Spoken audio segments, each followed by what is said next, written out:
Sa baryo ng San Vargas, may isang putol na tulay na kung tawagin ay San Vargas Bridge. Ang tulay daw na yun ang nagdudugtong noon sa kabilang bayan. Pero sa panahon ngayon, wala na ang bayang yun. Matagal na raw itong abandonado at burado na rin sa mapa ng Pilipinas. Dahil din doon pinutol na rin ang lokal nilang pamahalaan ang tulay doon para wala nang makadaan. May mga kwento kasing kumakalat na sino man ang nagtangkang pumunta roon ay hindi na nakakabalik ng buhay dito sa San Vargas. Kaya para sa kaligtasan ng lahat, tinanggal na ang naturang tulay upang wala nang makatawid na sino man sa inabandonang bayan. Wala nang kahit sino pa ang makakatawid doon dahil kahit subukan nilang tumalon sa ilog at umakyat sa mga bato doon, hinding-hindi na rin daw sila makakaahon dahil malalim daw ang parte ng ilog na yon at pinaniniwalaan ding may malaking buwayang nagbabantay na handang kumain ng sino mang mahulog doon. Grabe, nakakatakot naman pala ang putol na tulay na yan. Komento ni Mary Grace sa kwento sa kanya ng nobyong si Dodong. Ito ang unang beses na nakapunta siya sa baryo ng lalaki. Wala ang mga kasama nito sa bahay, kaya nagkaroon sila ng pagkakataong makapagsama. Wala ring nakakaalam sa relasyon nilang ito dahil bukod sa pareho pa silang menor de edad ay may asawa na rin ang lalaki. Oo, isa itong batang ama. Pero dahil sawang-sawa na ito sa pagmumukha ng asawa nito, napilitan itong mambabae at siya na nga ang pangalawa nitong babae ngayon. Higit na maganda si Mary Grace kaysa sa asawa ni Dodong. Bukod sa sexy siya, ay mukha pang modelo ang buo niyang katawan. Lahat ng hahanapin ng isang lalaki ay nasa kanya na. Kaya lang kita dinala dito para malaman mo rin ang nakakatakot na kwento dito sa baryo namin. Kasi 'di ba sabi mo mahilig ka sa horror story?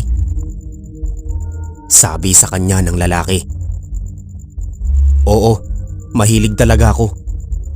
Mamaya nga kwentuhan mo pa ako tungkol sa tulay na yan para sana maisulat ko tapos susubukan kong ipadala sa YouTube channel na pinapakinggan ko, yung Sandatang Pinoy. Talaga ba? Parang radyo ba yan? Oo, pero sa YouTube sila mapapakinggan. Tsaka idol ko rin yung narrator na yon. Astig yun eh. May pagmamalaki pang sabi ni Mary Grace. Umalis na sila sa lugar na yon para tumuloy na sa bahay nito. Doon na nila ipinagpatuloy ang kanilang pag-uusap. So, sino pala ang mga kasama mo rito sa bahay? Maya-maya'y tanong niya sa lalaki habang naghahanda ito ng merienda para sa kanilang dalawa. Yung asawa ko tsaka yung anak namin. Ngayon kasi nasa San Fernando sila eh. Bumisita doon sa bahay ng magulang niya. 3 araw daw sila doon kasi gusto raw makasama ng nanay niya yung anak niya. Kahit ilang araw lang. Kaya pinagbigyan na namin. Mabuti naman kung ganun. At least mas matagal-tagal kitang makakasama dito. Oo nga eh. Handa ka na ba mamaya? Oo naman. Pero ikaw, handa na rin ba? Dapat meron tayong proteksyon. Napakunot ang noo ng lalaki. Kailangan pa ba nun? Aba syempre, hindi ako pwedeng mabuntis no. Dahil baka lalo lang kayong magkagulo ng asawa mo. Papayag lang ako ng wala kapag hiwalay na kayong dalawa. Kailan mo ba siya hihiwalayan? Hindi ko pa alam. Pero hindi matatapos ang taon na ito. Mangyayari din yan. Hahanap lang talaga ako ng tiyempo. Grabe. Kaya mahal na mahal kita eh. I love you, Dodong. I love you din, Mary Grace. Nang gabing yon, habang magkatabi sila sa kama, Muli siyang kwentuhan ng lalaki tungkol sa tulay. Katatapos lang nila ng mga oras na yon. Nagpapahinga na lamang sila. Pero alam mo, kahit putol na yung San Vargas Bridge, ay may nagpupunta pa rin doon at nabibiktima. Panimula ni Dodong saka siya kinumutan. Talaga ba? Paano pa sila makakapunta doon di ba nga putol na yung tulay? Kasi nga may nilalang kasing naninirahan doon Inaakit niya yung mga taong napupusuan niya. At malalaman mo na ikaw ang nakursunadahan niya kapag nakita mong buo yung tulay. Bali sino man ang makakita doon na buo ang tulay, sila ang kadalasan yung naiimbitahang makatawid doon at makarating sa abandonadong bayan. At yun nga, kapag nakarating ka doon, hindi ka na makakabalik pa rito. Grabe naman yun. Di mas nakakatakot pala talaga. Biruin mo kahit pala putol na yung tulay, nakakagawa pa rin ng paraan yung nilalang para makapagpadala ng biktima doon. Kaya nga mag-ingat ka. Kapag lalabas ka rito, wag kang lalapit sa tulay na yon. Dahil hindi natin alam kung sino ang susunod na aakitin ng malignong naroroon. Babala sa kanya ni Dodong sa seryosong tinig. Kinabukasan ng umaga, muli na naman silang nagtalik. Gaya ng dati, may suot muling proteksyon si Dodong para maiwasan ang malaking problema. Mamaya pala samahan mo ko sa palengke. Bibili ako ng mga sahog para maipagluto kita ng paborito mong tinola. Sabi sa kanya ni Dodong na lalong ikinatuwa niya. Talaga? Marunong kang magluto? Oo naman. Ako nga lagi ang nagluluto dito sa bahay Yung asawa ko ang magaling maglinis at maglaba. Pero wala siyang alam sa pagluluto. Ako naman walang alam sa paglalaba pero magaling akong magluto. Kaya nga tuwing may tampuhan kami, lulutuan ko lang siya ng paborito niya. Bati na agad kami. Natawa siya sa sinabing yun ng lalaki. Ang lakas mo talaga no? Pero tama nga yan. Ang pinakagusto ko rin talaga sa lalaki ay yung marunong magluto Kaya bilisan mo na ang pakikipaghiwalay dyan sa asawa mo para maiuwi na kita sa bahay ko. Sawang-sawa na kasi ako sa mga luto ni tita ko na hindi naman masarap. Sige ba? Walang problema. Natatawa ring sagot sa kanya ng lalaki. Maya-maya pa magkasama na sila sa palengke. Kahit sabik na sabik sila sa isa't isa, hindi na muna sila naghawak ng kamay para hindi makahalata ang mga tao sa kanila. Sa palengke kasi ay marami nang nakakakilala kay Dodong. Babe, parang hindi yata tama na sinama mo pa ako dito. Kahit naman kasi hindi tayo magka-holding hands, baka magtaka pa rin yung mga kakilala mo sa palengke kung sino ako Baka ikismis pa tayo ng mga yon doon sa asawa mo. Kung maglalakad-lakad muna kaya ako doon, hintayin na lang kita. O sige ba, basta wag ka na lang lalayo masyado O sige. Hindi na nga muna tumuloy si Mary Grace sa pagsama sa palengke. Natatakot kasi siya sa magiging reaksyon ng mga tao doon. Kaya humiwalay muna siya kay Dodong at naglibot-libot na lang siya sa ibang panig ng lugar na malapit doon. Hindi sadyang natanaw muli niya sa di kalayuan ng putol na tulay. Pero laking gulat niya nang makitang buo na yon. Nanlaki ang mga mata niya sa pagtataka.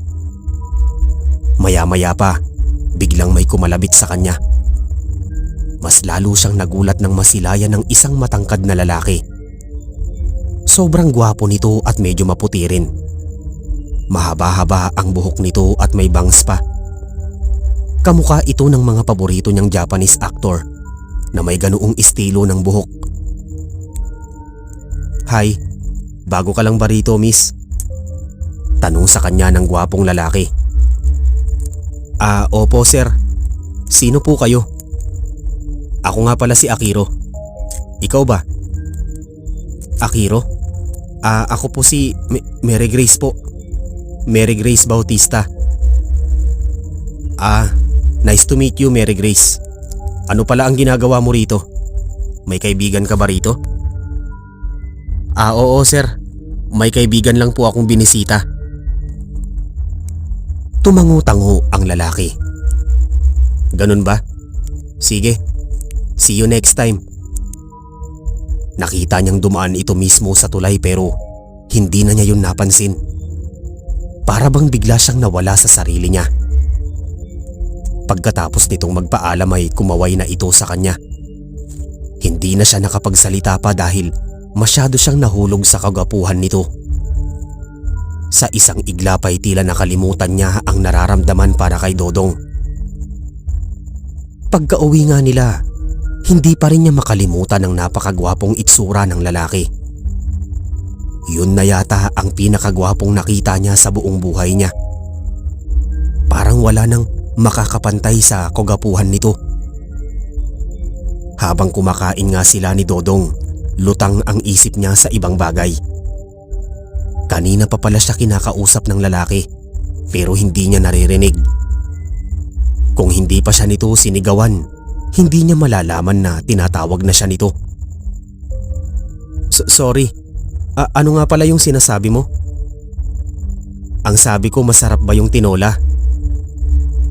Nanlalaki ang matang tanong nito sa kanya. Oo naman, grabe ang galing mo nga talagang magluto. Gusto ko itong lasa ng tinola mo. Medyo maanghang din siya na talagang pasok sa panlasa ko. Mahilig din kasi ako sa maanghang eh. Talaga ba? Okay lang sa'yo na medyo maanghang yung sabaw? Hiniwa ko kasi talaga yung sili na nilagay ko dyan eh, para umangat talaga yung anghang. Oo naman. Katunayan nga sa bahay namin tuwing magluluto ng sabaw yung tita ko, lagi kaming nag-aaway kasi dinudurog ko lagi yung mga sahog na sili para umanghang yung sabaw. Tapos siya ayaw naman niya sa maanghang. Natatawa niyang kwento dito. Di nagtagal ay nagtawanan na rin sila habang nag-uusap. Pero sa kabilang banda, naiisip niya pa rin ang gwapong lalaki na dumaan sa tulay. Gabi, muli silang magkapatong ni Dodong sa kama. Ganun pa rin sa dating gawi. At sa mga oras na yon, kasalukuyan pa lang silang nasa ikalawang rounds ng kanilang pagniniig. Nasa gitna pa lang sila ng init at tamis nang biglang bumukas ang pinto. Gulat na gulat silang pareho nang masilayan ng asawa ni Dodong, si Maricar. Pareho silang hindi makapaniwala na uuwi ito agad. Akala ng lalaki ay bukas ng hapon pa ito uuwi, kaya hindi na muna niya pinauwi si Mary Grace. Galit na nagsisigaw si Maricar nang makita silang dalawa. Walang hiya kayo, mga baboy! Mga hayop kayo! Agad itong nagpunta sa kusina at kumuha ng itak. Pagkatapos ay nilapitan silang dalawa. Kahit pareho pa silang hubot-hubad ng lalaki, napatayo sila sa kama at tumakbo.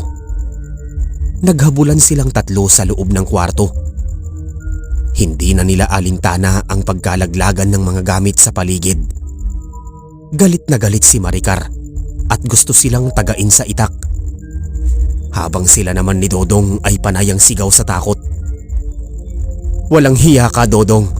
2 araw lang akong nawala. May ibang babae ka ng kinama dito.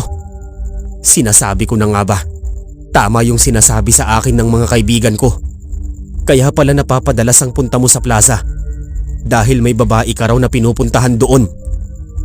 At talagang dinala mo pa ngayon siya rito sa sarili nating pamamahay. Walang hiya ka talaga. Puputulan na kita ng pagkalalaki. Hindi ko mapapatawad ang ginawa mo. Makalipas ang ilang minutong paghahabulan nila, halos mahilo na silang tatlo. Paikot-ikot lang kasi sila sa kama. Dahil din sa pagkahilo at pagod, nahabol ni Maricar ang sarili nitong asawa. Laking gulat niya nang makita kung paano pinutol ng babae ang kaligayahan ni Dodong gamit ang itak na yon. Nagsisigaw ang lalaki at umiyak na parang bata. Nanginig ang katawan nito at unti-unting bumagsak sa sahig. Sinubukan pa nitong damputin ang sarili nitong pagkalalaki. At nang makuha nito yon, muli pang iwinasiwas ni Maricar ang itak. Ang daliri naman nito ang sunod na naputol. Bumagsak ang kalahati ng daliri nito sa sahig na hawak-hawak pa ang sariling pagkalalaki. Lalong nagsisigaw sa sakit si Dodong. Halos walang kapantay ang sakit na naramdaman niya. Halos tumirik na rin ang mga mata niya. Pati si Mary Grace ay napasigaw din sa takot at lalo siyang kinilabutan nang tumitig sa kanya si Maricar. Kitang-kita niya sa mga mata nito ang labis na galit at puot. Tila wala na ito sa sarili at walang ibang nasa utak nito kundi patayin silang dalawa. Sa labis na takot ay napatakbo na siya palayo. Dinig pa niya ang boses ni Maricar na sumisigaw sa galit. Hinahabol na siya nito. Lalo tuloy siyang nanginig sa takot habang tumatakbo. Hindi na niya napigilang sumigaw ng malakas at humingi ng tulong. Ilang sandali pa, bigla niyang nakabangga ang gwapong lalaking nakita niya sa tulay. Walang iba kundi si Akiro. Tila alam na agad nito ang pinagdaraanan niya. Mary Grace, sumunod ka sa akin. Dito tayo dumaan para hindi ka niya mahuli. Kahit litong-lito pa ang utak niya, wala na siyang nagawa kundi sumunod dito. Ang nais lang niya ay makalayo nga sa babae para hindi rin siya nito mataga ng itak. Ilang sandali pa, dinala siya ni Akiro sa tulay ng San Vargas. Doon sila dumaan hanggang sa makatawid sila sa kabilang bayan. At nang lumingon siyang muli sa pinanggalingan, nakita niya kung paano maglaho ang tulay hanggang sa bumalik yun sa dati. Sa kabilang dako naman ay natanaw niya si Maricar na patuloy na sumisigaw sa kanya habang itinataas ang hawak nitong itak. Galit na galit ito at gustong pumatay. Maya-maya ay hinawakan ni Akiro ang kamay niya. Pagkatapos ay niyaya na siya nitong maglakad. Habang tinatahak nila ang madilim na daan, doon lang niya napagtanto kung nasaan siya. Bigla siyang binalot ng matinding kilabot. Teka, ano ito? Ito na ba yung kabilang bayan na abandonado? Napahinto siya sa paglalakad at bumitaw kay Akiro. Hindi ito abandonado, Mary Grace. Dito ako nakatira. May tao pa rito. Sagot naman ng lalaki sa kanya. Pero sabi ni Dodong, abandonado na daw ito. Wala na raw nakakapunta dito. Akiro, sino ka ba talaga? Doon pa lang niya muling nilingon ng lalaki. Ngunit laking gulat niya nang makitang halimaw na ang kanyang kaharap at hindi ang gwapong lalaki. Hindi siya makapaniwala. Nalinlang siya nito. Agad siyang kumaripas ng takbo habang sumisigaw. Hindi na niya alam kung saan siya dadaan. Tuwing susubukan niyang tumakas, laging nag-iiba ang daan sa paligid niya. Para bang lalo siyang inililigaw. At sa bawat paligid na nadadaanan niya, palaging lumilitaw ang halimaw na kaanyuan ni Akiro. Hindi na talaga niya alam kung saan padadaan hanggang sa bigla siyang madulas sa isang putikan. At mula roon ay hindi na siya nakatayo. Napahagulgol na lamang siya sa takot habang nagmamakaawa dito. Kitang-kita niya kung paano lumipat-lipat ng direksyon ng lalaki hanggang sa bigla itong lumitaw sa harapan niya. Sa labis na kagustuhang makatakas, ginamit niya ang lahat ng lakas para masipa ito. Nang mapaatras ang lalaki, ay ginamit niya ang pagkakataon para makatayo. Muli siyang tumakbo. Sa pagkakataong yun, ay nagtungo siya pabalik sa putol na tulay. Wala na siyang pakialam kahit wala na siyang madadaanan patungo sa kabilang dako. Ang mahalaga sa kanya ay makalabas siya sa abandonadong bayang yun na puno ng mga malalaking puno na kulay itim. Maging ang mga damo ay itim din. May mga buhay na ugat pang gumagapang sa katawan ng mga puno. Nang makalabas na siya sa bayan, tumalon na siya sa putol na tulay at hinayaang mahulog sa ilog. Lumangoy na lamang siya roon pabalik sa kabilang dako. Pero hindi nagtagal, biglang may kumapit sa kalahating katawan niya. Huli na bago niya mapagtanto na bibig yun ng isang malaking buwaya. Di nagtagal, nilamon na rin siya ng ilog at ang katawan niya'y isinubo ng buhay ng dambuhalang buwaya na alaga ng malignong namumugad sa abandonadong bayan na yon. Tuwang-tuwa ang halimaw na si Akiro habang nakatanaw sa di kalayuan. Dahil sa wakas, napakain na muli niya ng masarap na putahe ang alaga niyang buwaya.